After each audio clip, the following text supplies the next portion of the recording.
get serious about building content sites and building a profitable business online? Welcome to the Niche Website Builders Podcast. We bring you the latest field-tested tips, tricks, and strategies for building a profitable online asset. We interview industry experts, share customer success stories, and reveal our own experiences working on hundreds of sites to inspire and motivate you to make something happen. Let's do this.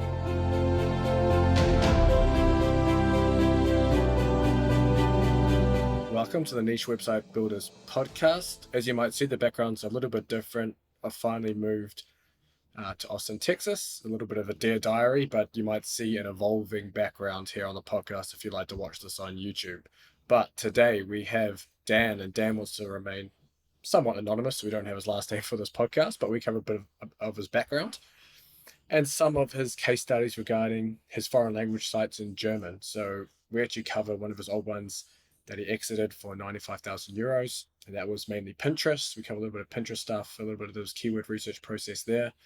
But I think the really interesting part is his newer site, which reached 3,000 visitors in 5 days on a new domain, and a method that he used to do that, which while on a foreign language site, he's going to look to do it on an English site too, and it can potentially work there too. So if you listen to this and you like that idea, maybe you can give it a go as well.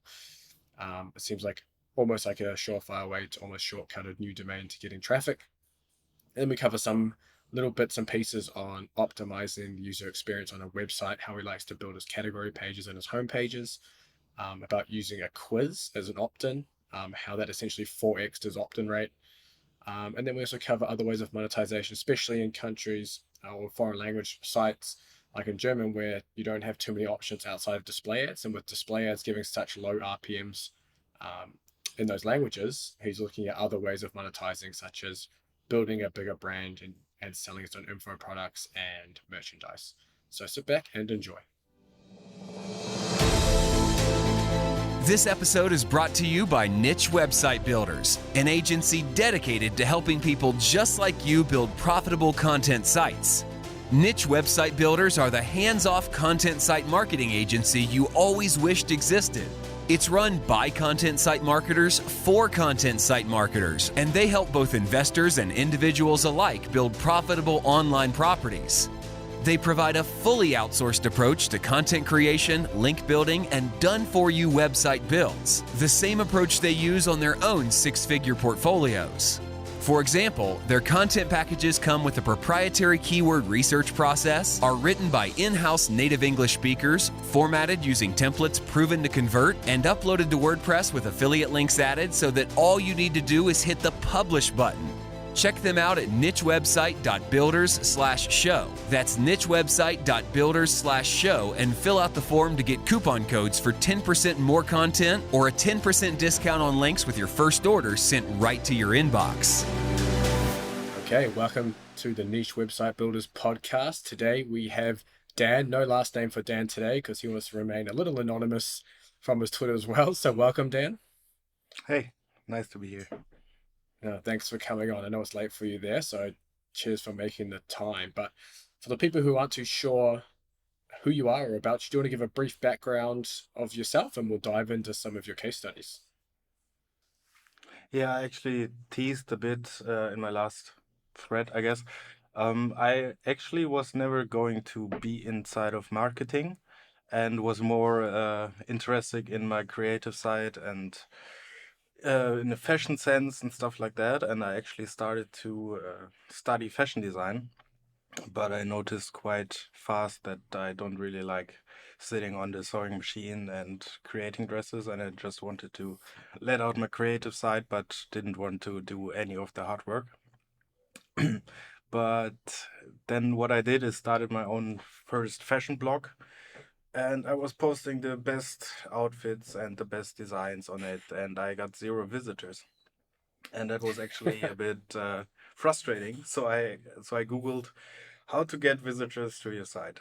And that's how I discovered SEO and the whole content marketing stuff and ads. But I mostly stayed with SEO and trying to get traffic from Google.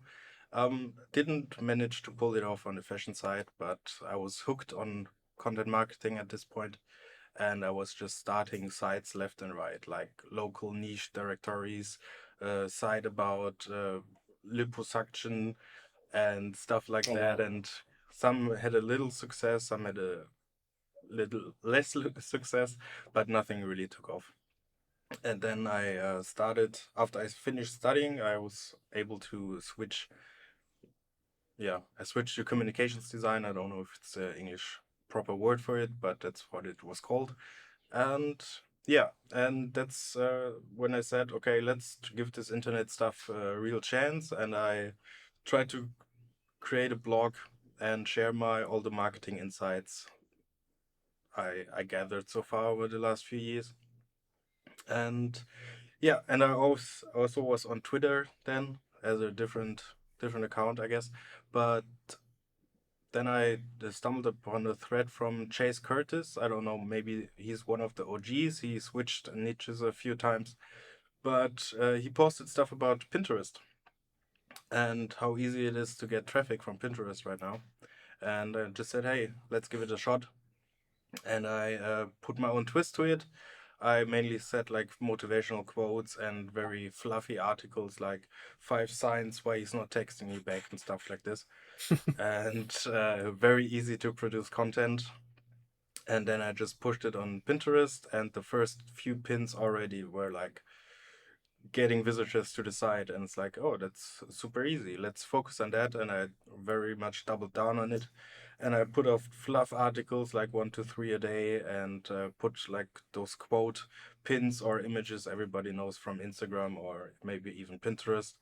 And they just took off. Like in a few weeks, I was getting million views on Pinterest. I was getting 1,000 clicks per day, and it was actually super crazy. And I just built that and built that over a few months even, and it was my first success, my first successful site. And yeah, I just keep pushing at it, and then I kind of burn out on it. I didn't like the niche. It was very, yeah, not really content with substance, and I dominated the game on the quote side. I think if you're German and you try to find any quote, you will find my old project, I guess. But yeah, one cool thing was like seeing your post in the wild, like for some random person reposting a picture I created on Twitter or on Instagram or on Facebook even, and that was pretty cool. So what was it, a foreign language site? Was it a German site or was it Yeah, it was a English? German site, Okay, and nice. yeah, it was a German site, and the German, like the competition for German sites is way lower, but you also have like the other side that the revenue potential is like also way lower. Mm. So I don't know, like the usual RPMs for the American market are plus $30 if it's good niche, but I was getting like $3 to $5. So Gotcha. yeah. So how long ago was the Pinterest stuff? Because obviously things have changed a bit with Pinterest now. Would you still take that approach again at this point in time with the changes Pinterest has, or was this just something that solely worked back? I don't know when you did this. Yeah, I think I picked exactly the right time to grow on Pinterest and also sell my site finally, because I was getting the Pinterest was pushing publishers like out maximally, and they were giving you traffic. If your content was half good, you were getting a lot of visitors. So that was nice. Um, when I stopped promoting Pinterest, I hit a plateau, or I hit multiple plateaus, which I pushed through. But the last one, I didn't really want to push through because of the, let's call it burnout a bit dramatically. But yeah, I wouldn't advise to go the Pinterest route again. No, because when I sold it, after I sold it, the traffic was already like a very stable decline. I would say like it was I was posting, for example, I was posting a pin before, and one day it would get 5 to 10,000 views and a lot of Wow. clicks, and it would just stay that way. And then my Pinterest account had 10 million views at this point and around 50,000 followers, and I would post a pin after the algorithmic changed, and it was getting like 10 to 50 views and even less clicks. So Okay. it was brutal decision. Yeah. And I tried it afterwards because I thought maybe just replicate it in a big style and just bring up those content sites, then just sell them after a year or whatever. But that didn't really work. I also tried it to offer it as a service for different bloggers and in different niches, but this also didn't work. So I maybe they have changed again. I haven't looked into it like for more than a year now, but I think the train has left the station. Yeah. There might be some people maybe still getting traffic from Pinterest. Did you have like maybe some kind of formula regarding headline or description where you're or call to action where you're able to get them from Pinterest to your website so you can make the advertising revenue? Or was it just Yeah. that specific niche, just people just happen to click through? So what my from the graphic side, I always did like the optimal pin size at this point. I think yeah, it's 9 to 16. I think it's still 9 to 16. And then I would use like a very beautiful background. At first, I used Unsplash to find it. Then I just used Canva Premium because it was saving a bit of time. And then I put like white text in front of it, and the background image was 50% darkened, so you could read the text a bit. And I always went very, very clickbaity. So let's take this example. If you're not happy, this is the reason, or these are the 5 reasons, or something like this. And yeah, so a lot of And then, clickbait went. and then the answer would obviously be in the blog post where you'd maybe only have one reason in the description, the rest. Okay, Yeah. gotcha. It was super easy to So, just, if you would click on the pin as a user, you would go immediately go to the site. So that was very direct. mm, That was cool. nice. Well, let's move on to maybe your latest site case study that you posted on Twitter recently. I thought was quite interesting. And I read through the thread and I thought it was a very interesting way of trying to essentially pump also a brand new domain, right? With this one. Yeah, yeah. Yeah. Yeah. So this first successful project, I spawned another project at the same, like they overlapped a bit, and I started a site with my friends because I told them it's super easy to make money with Pinterest traffic. Let's all start a site, and we were 5 guys, and we can pump out 5 times as much content and blow it up. But yeah, we started and we went at it for 3 weeks, and then it went like downhill. I don't know if you ever tried to build a business with your friends. Sometimes it works. Most of the time, it sadly doesn't. Yeah, but we built this site up, and I took it over after everybody lost interest in it. And we built it up to quite big amount of traffic actually. Not as big as the first project, but still very, very interesting numbers. I think we peaked around like 10,000 visitors a day. Same kind of fluffy content, but it kind of became a mini authority in, like, was very general site, no specific niche, but like dating advice or health advice and also recipes and just quotes and stuff like this. And so it had a quite good standing in different, or has a quite good standing in different, yeah, niches. And then I was just like, all right, like maybe I want to try a new niche. And then I tried it out there first, and I just published like 20 articles there, and they immediately went on the first page, most of them, and was like getting a lot of traffic, like was just in a few days even. And I was like, okay, but I don't want to build this site out. I want to build a new brand, new website out, and a new topic.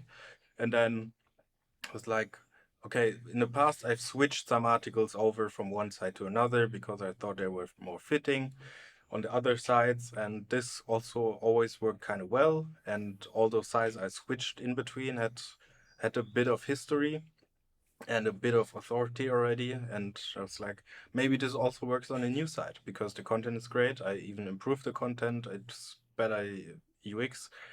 And then I just switched it over. Like in one afternoon, I copied all 23 articles over and then just did 301 redirects to it, and the traffic's been quite stable. There were like still 800 visitors a day, like to a fresh site, just because of the redirects. Then Google noticed the redirects and they fell off a bit to, I think the worst day was around 200 clicks a day, but now it's going back up. And today it's already at 600 clicks. So that's pretty solid still. And I'm keeping my fingers crossed that it will keep on working this way. Yeah.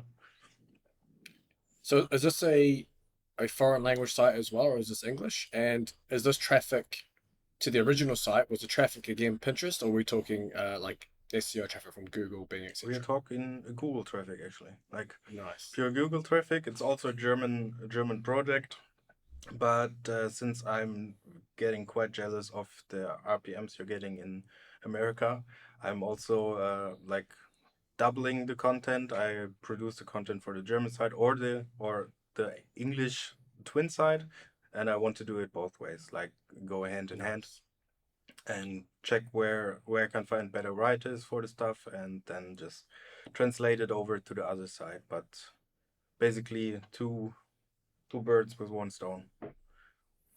Do you, do you, I mean, this is highly, I guess, theoretical. Do you think you would see the same fast growth? Because on your Twitter, I think it was in 5 days on that new site with the redirects, you ended up with essentially 3.2K visitors. Yeah. So do you think that would be possible on an English site to do that? Or is that something you're going to try with the English version? Yeah, the English side is interesting. I think it would work. I think the technical aspect is the same. And if you try, or if you already have a few successful site or even one successful site, and you want to start another one, I would try it out. Maybe publish them first, have enough content to be like create this content cluster, become a mini authority, and then maybe switch it over. And I think it could work in any language because, I mean, why wouldn't it work? The content is great. It's just a fresh site, but the content's still the same, and you already got the pre-trust from Google with your other site. And I mean, there's not really a reason to not send the traffic because it's all about the content in the end. So your prerequisite for making that 301 redirect would be this, the articles would have to be ranking essentially top three first before you would redirect, or would you ever redirect if say the articles weren't ranking on the first page? I mean, as long as they're indexed and are on a good way, I maybe I would redirect them because having your articles on the second page is still better than waiting like the sandbox period in the on the new site maybe. Gotcha. Also want to run through with the, I guess with the original site that you have, the one that you're redirecting from. How are you doing, or what is your process regarding the keyword research and your site structure? You know, things like internal linking, off-page stuff. So maybe starting with the keyword research side, and then kind of how you choose what you're going to write about first, and how you go about structuring that on the website. Are you writing all about one topic first, then moving on, or are you kind of, as you mentioned, you mentioned your site was quite general. Are you just trying to cover as many topics as you can? Yeah, for keyword research, I did it way differently than I do it now because it was on Pinterest and that's more like the social aspect, and you get the people who's just like hooking them psychologically. I just checked the English speaking market for a keyword. For example, I just went to Pinterest and then I hit in the keywords like, for example, barbecue, and then you could press enter, and then Pinterest would show you a whole bunch of pins regarding to the keyword barbecue, but also new pins, very successful pins, stuff like this. Um, but there was a Chrome extension you could just use to sort by most famous or most pinned, and that would just basically give you a list of people pinning on a certain keyword. And so you basically just in one or in 5 minute work, you would have like a list of keywords or article ideas that could just get pins and pins and pins. And yeah, that's what I did. I just basically got the list for every keyword I wanted to target, or even with quotes, it worked remarkably well because you would actually see what quotes get the most repins. And it was a keyword research in easy mode basically. But just with like one search, you would Pinterest would show you what's popping off, and that was very easy to do because then just imagine you Google like barbecue and Google shows you the best articles on the whole topic of barbecue. That would make keyword research a lot easier. But that's how it was with Pinterest. And yeah, that's what I did. I did keyword research, I think, once a week, and then I had my list of articles to write, and I outsourced a lot after the money started coming in. But in the beginning, I was just like writing them myself, and yeah, and basically that's that's the way I guaranteed that every article would get clicks because it already proved to be a popular topic, which made life a lot easier. Yeah. Did you also search it on Google as well, or did you just focus on the Pinterest topics and then write it, I guess, Yeah. for Google as well? Yeah, in the beginning I was just using Pinterest, but then thought crept in my head like, what if Pinterest stops sending traffic? Because I think I'm not wasn't into online marketing at this time, but Google also, oh no, Facebook in the beginning, Facebook sent like publishers a lot of traffic, and that changed, and suddenly publishers had to rethink the strategy, and I didn't want to lose all my traffic if Pinterest decided to change. And then I always kept I checked the keyword if it's working on Pinterest, and then I checked it on Google and looked what my competition were doing, like how many words I needed to produce, for example, just one metric. But with Pinterest traffic, it was just easy: 600 words, 600 words, 600 words. Yeah, with Google it was a bit more, but in the end, since it was very very very fluffy niche, and the competition were like just other lazy niche site owners, it was very easy to beat them. I didn't even do link building, and I think also with the Pinterest traffic that's coming in, that was also like positive ranking signal for Google. Like, okay, this content is popular, we can put it in the front for this keyword. So that was a way to my success at this site. Did you have I guess, like a qualifying criteria for if a keyword was worth going after on Google? So were the things on maybe on the first page that you identified as a weakness that you could easily target? Because you mentioned obviously there was other lazy niche site owners. So what made their content, I guess, worse off? Yeah. Also, so what they did, let's take one example. Let's take quotes as a good example, and just say Buddha quotes or whatever. And then you would Google it in German, Buddha Zitate for all the German listeners. Um, and then you would have like one site with very thin content, just the best 30 quotes of Buddha or something. And just like one short intro and then just a list of 30 and then short outro. And it was like, all right, that's just add a part about Buddha's life, or like what is Buddha, and you would already alone this part would put you over their word count, make the article better or more entertaining. And yeah, so it was quite easy. So you essentially just add almost some frequently asked questions at the end of the quotes, like what is Buddha, where do Buddha quotes come from, or something like that. Right. And I always beat them on the amount of quotes. So and quotes are like super easy content to produce in a different language because you just have to translate them. And Google is Yeah. smart enough to recognize like, okay, those are quotes. I don't penalize for duplicate content because quotes cannot be changed or should not be changed.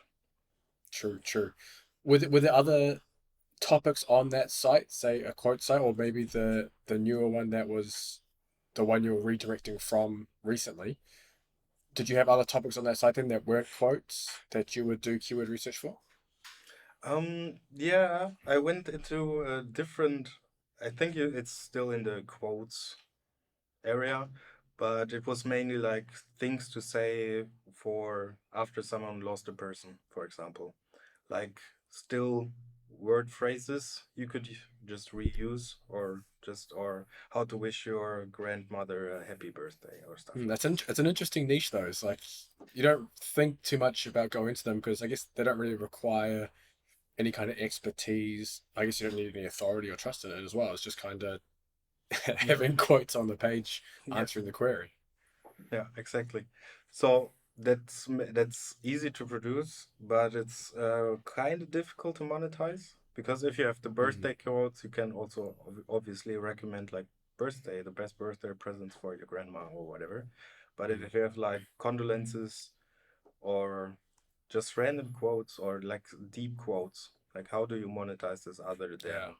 than ads? And in this also in this niche in German, that's like the RPMs are not good. Do you find then you get a lot of competition because there's no real barrier to entry other than replicating more content? Um, yeah, kind of, but not really, because the competition is quite lazy, like to be honest. They just put up a WordPress site and it's not very well designed. I think it's general press out of the box 90% of the time. Yeah. And then it's just like always a lot of content, but not really good content. It's just like, hey, do you feel tired? Here are 5 tips to be less tired, and stuff like this. So not very engaging. But yeah, in my new project, the niche I'm going after, I found like a lot of auto translated sites that pulling a lot of traffic. So that's very cool for all you American or English speaking site owners. If I see your site, it's auto translated. That's because German's quite difficult and you have like translations and it's kind of a correct translation, but not really, or it sounds weird Mm, in the German language and you immediately spot them. And for example, the articles I redirected, they're also like not the most strong competition and they have like just word errors in them. Like not the mm. first ranking results, but like from 5 below. It's just not good content, which adds to the fact that it's easy to beat them. If someone's going to do this, you'd recommend they find someone who speaks the language to at least edit the content first. Yeah, yeah. Gotcha. And I wanted to touch on as well. You posted this on your Twitter, but you've talked about it a couple of times already about user experience or the UX of the website.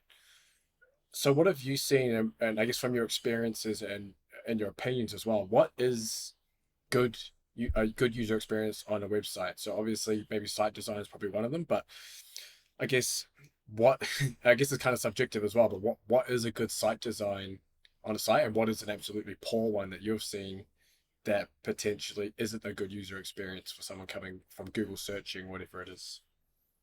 Yeah. So let's say you have a responsive theme and it loads quite fast because this should be the basics. But I obsess more and more about the site design. For example, for the new website, for the main page of the cluster or the category page, or however you want to call it, it's not just like thrown up and this is the content and here are sub articles, but it's like the best content in the whole market. It's like around 5,000 words and it's interlinked with the other Mm, articles and it looks beautiful and you can in the beginning you can press buttons, so it's just a fancy table of contents, but you visit the site and you see someone really put effort into it. And if you visit the next competition, it's just like, as I said, the generate press, and maybe there's a table of contents, but it's not well formatted. It's like blocks of text, random image, headline, blocks of text, stuff like that. And what I'm trying to focus on even more now is like getting the reader or visitor where they're at. So if they are generally interested about the topic, they land on the, let's say, cats, for example, uh, on the topic of cats. But then you can have like what to do with a kitten or why are cats good pets or whatever, and you don't really know. Like, do they know about cats and just want the expert info? And I try to offer like always a way to get the visitor exactly where they need it with just on one click. So if they already know about the topic, but I want to go into more detail, just one button click away, then they scroll to the right part of the content, Mm. and then they just can read on from there. So that's your category page, correct? So do you have a blog roll on that category page too, with all the articles within that category, or have you set out that category page as almost like one big, I guess, hub post Yeah, that I then think I think hub page internal is picks up? the right term for it. I list the 10 best articles, like they get a subcategory and they each have like 300 words, short summary. And then there's also a button like if you want to learn more about the topic, Mm. click here and you go to the big article on this subtopic. And yeah, in the end, I just at the bottom, I just added a blog roll with just this category. So all the fresh new articles that are getting into this or are published in this category are also picked up by Google. And also, just if someone reads all 5,000 words and comes onto the bottom of the page and then wants to read even more about it, they can. But it's mainly for Google, yeah. Gotcha. So how does your homepage look then in terms of site design? Yeah, I tried something new actually. In the last project, I was kind of lazy and I just put a block roll immediately on the side. Maybe put an opt-in above it, but not really. And for this page, because I really want to make a difference with this site, not just like build a site, get a lot of traffic, make some money, or sell it, but I really want to build a new brand, like a cool brand in this dusty niche, and I don't want to use ads, and I like want to sell merch. Let's see how that goes. Currently in the process of acquiring some test merch. Takes a long time to get here, but yeah, let's see. But for this new project, I was like, welcome header, and then I have like the subcategories. I mean, currently Gotcha. it's only the one category and like dummy articles for the other categories I want to add. But yeah, so you get on the first view of the homepage, you know what it's about. What was the niche again? Or were you able to share that for that site? It's quite obvious if I share it. And Oh, okay. yeah. No. So merch is the way that you want to monetize it. Are you looking to monetize any other way, or is it just essentially selling t-shirts and clothing? So here comes the drawback, another drawback of foreign sites, because when you go into any niche in English speaking markets, you're probably able to find like good affiliate offers or stuff like that.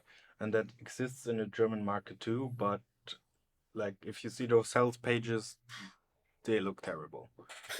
And I don't know how they convert. And the best converting offers are still not up to my standards because they also like have a bit of a scammy. Yeah, so maybe like one euro for test, and then you get charged 79 euros a month. Mm. And I don't really want to do this kind of monetization because I want to build a real brand. I think it can backfire in the long run. But like for stars, I will recommend some books probably if it fits, but nothing too much. But I want to like work with manufacturers and then produce some real product and not just ads because I always disliked my ads on the site. And yeah, I used AdSense because that's like the only really viable option if you're a starter in Germany. And then I went to Ezoic, but I'm not really happy with their site design. The other project still runs on Ezoic. It's not really better than AdSense and just kills the usability or user friendliness. So I'm trying to find another way. Gotcha. Yeah, the merchandise side is interesting because obviously, I guess a lot of affiliate or niche site owners, not all of them are looking to build a brand. They're more looking just to build something in that niche where eventually maybe they could sell or make a few $1,000s a month from just a cash flow. But obviously, as you start getting into the merchandise, it becomes more of a brand because it's almost like real world advertising. So, how are you going about, I guess, designing and sourcing your stuff? Are you doing anything like print on demand, or are you looking to bring it to your house and ship it yourself? Yeah. I always try to offer something better to my visitors, and maybe to take a step back, that's with the project I sold. I wasn't really happy with only making money from ads. And of course, I didn't collect emails in the beginning. And then, like, acquaintance asked me why I don't do that. And then I just said, maybe that's a good idea to collect some emails. And then I just put a very generic lead magnet up and was converting a few signups per day, but not really something to write home about. I think it was between 10 and 20. But if you're getting like 20,000 visitors a day, that's not really good. Um, and then I don't know where I found this idea, but I entered a quiz, basically, like a personality BuzzFeed style kind of quiz. And then I just put it up, and it was the same lead magnet. You just had to go through 7 questions before you could access it, and before you could access the results. And that switched from 10 or 20 to around 80 signups per day. So that was Mm. nice. And I then started to collect a lot of emails, and I was because I always want to do one up my competition, and it's like, okay, even if they have a newsletter, they're just sending them new articles if they publish some, and don't really provide any extra value. And that's what I did basically. I started to write a daily email on the main topic of the website, and I got a lot of positive feedback. I think I also linked it in my thread. Like, I always, when I got a positive email back, I just did a screenshot, put it on a folder in my phone, and then I could always have it. And I later used it for marketing because I saw, okay, the demand is there for a product or an info product, and what the market offers again was pretty bad. So I just created my own product. I had a ebook course written, and then I edited it myself, and then just sold it. And because I built so much trust with my audience, they almost immediately bought it, and I was making like 100 extra euros a day on average. So that Mm. was pretty cool. And yeah, this thought also like is going in the new project, because what's out there is pretty bad, or pretty scammy even looking.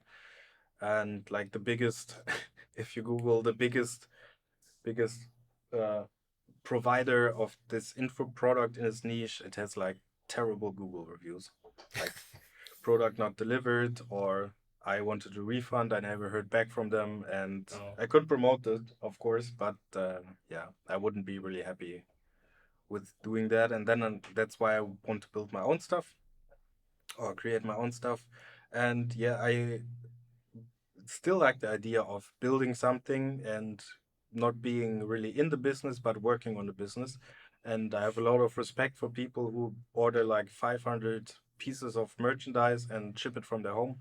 But I don't really want to do it right now, so I'm using print on demand. But finding a good print on demand provider is quite difficult, I noticed, because I don't want to just print something on it, and then after 3 washes it's gone. But I want to have it stitched, and I want to have it like a high Mm. quality, and probably best sourced from Europe. So no cheap shirts from China or whatever.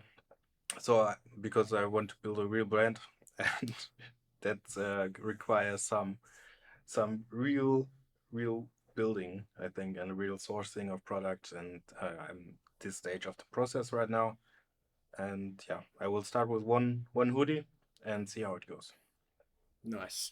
I actually wanted to move back a little bit to your opt-in. You mentioned about the quiz. We actually had Bowtied Wookie on a few episodes ago, and he talked about his quiz in terms of increasing his product sales and affiliate sales. So I actually want to touch on how you kind of designed that quiz for opt-in. Did you have, I guess you obviously sent them whatever the answer was to the quiz in the email along with the lead magnet. Was there, I guess, much extra outside of that? Was it just kind of they were going to get maybe two results, one or the other, or did you have multiple things programmed in? So in the beginning, it was even less because I just wanted to test it. like I said, I read somewhere or had heard somewhere that quizzes work good for opt-ins, and then I looked for quiz solutions, and I wasn't really happy what they were offering, or they were too expensive to just test it out because I had to pay like for every impression of the quiz, and I was getting 20,000 impressions per day, and I didn't want to invest like in the enterprise version from the start. So I did it really like lazily or black hat or whatever, because I just did the design, and if you clicked any button you would go to the next page, no parameters given, just like you would basically just click 7 buttons and then it would say, hey, please opt in. um yeah, and after this proven to work, I updated it, because after you opt in you would always get the same results. It's just like not very personalized, just like here's the question, here's the proper answer, that's why it was the correct answer, and stuff like this. I i only had one complaint, like few thousand signups, only one complaint. Someone actually checked it and did something different, but most of the time they were quite happy about it, because what they got as their result was quite informative. So it worked well in the beginning, and then I actually optimized it with a bit of logic, and but kept it very simple. I just assigned points and then just gave the correct answers. But so they actually knew how many questions they answered correctly and how many they failed.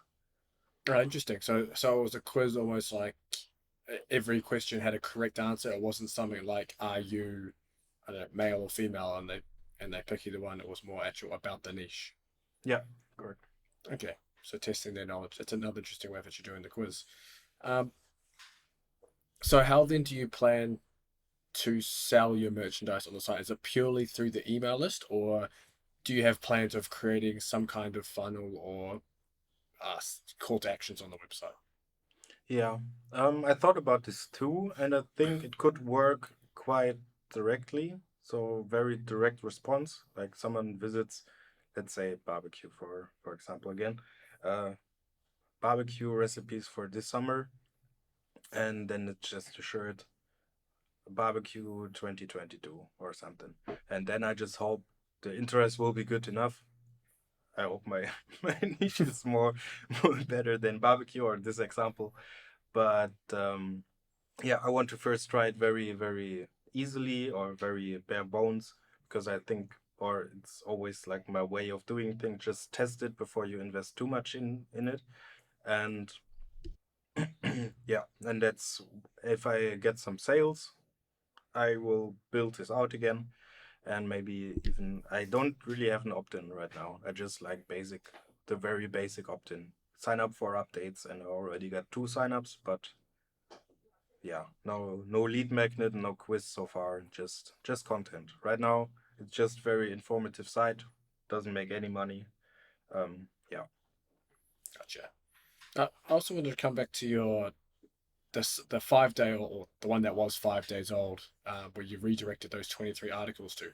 What's the plan to continue growing that site then? Are you just going to be adding more content directly to that site, or are you looking to again maybe age a few articles on the older domain and then redirecting those over? That's a good idea, actually. No, my plan was just continue building out the site.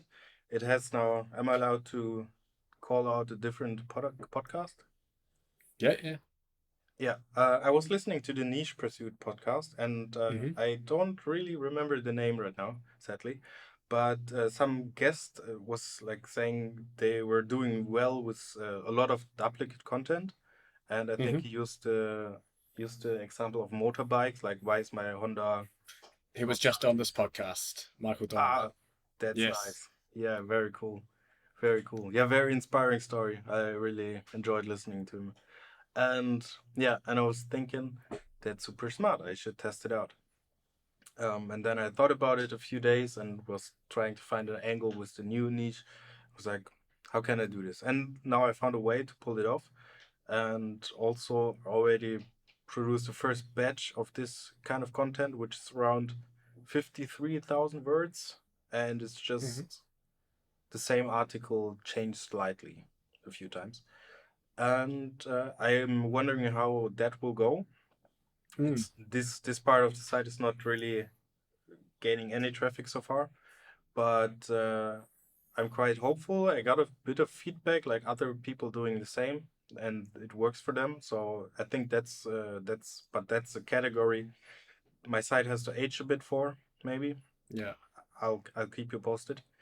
yeah, But other than that, it's pretty standard niche research and building topical clusters. I'm in the big niche, but one part of the niche or the main part of the niche is very very competitive. So I'm going to focus on different sub niches, and yeah, the one part I redirected is the start for this category, but I will add another category till I've got enough authority to actually tackle like the main sub main subtopic, and yeah, and I will just add content. I think I published a 5,000 word article a few minutes ago, or no, this yeah, and right now we had 125,000 words so far nice. for June. Yeah.